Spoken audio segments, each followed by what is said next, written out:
Yəqin ki, çoxlarınız dənizin ortasındakı platformaların necə qurulduğu, neftin hansı üsullarla çıxarıldığı haqqında düşünmüsünüz.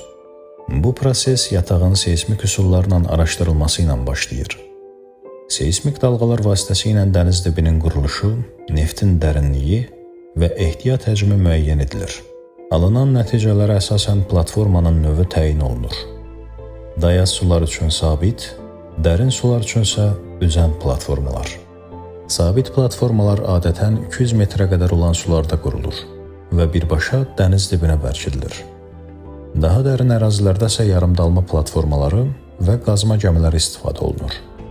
Bu platformalar suyun üzərində üzsə də, lövbərlər, polad troslar və GPS əsaslı dinamik mövqe tutma sistemləri sayəsində yerində sabit qalır. Dalğalar platformanı tərpədə bilər, amma onun mövqeyini dəyişmir. Qazma prosesi platformadan dənizin dibinə doğru polad boruların endirilməsi ilə başlayır.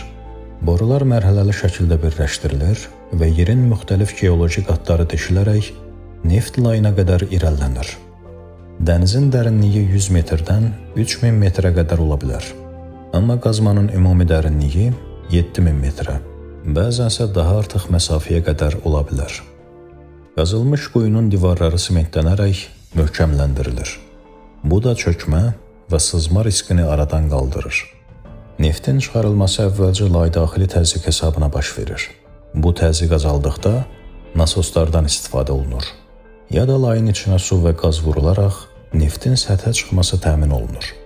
Bir platformanın gündəlik hasilatı yatağın ölçüsündən asılıdır.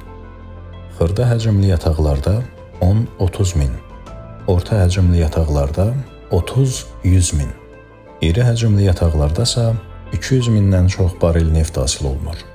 Bir barel neft 159 litr həcmində qəbul olunur. Yaxşı, bəs neft tükənə bilər? Neft bərpa olunan resurs sayılmır.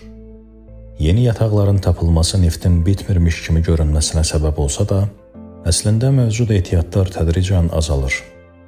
İstismarı bitmiş quyular xüsusi polad tıxaclarla bağlanır, sementlənir və ekoloji təhlükəsizlik baxımından nəzarətdə saxlanılır.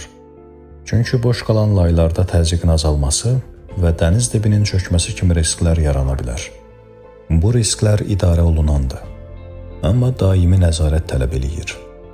Daha çox məlumat və səsləndirmə üçün səhifəni izləməyi unutmayın.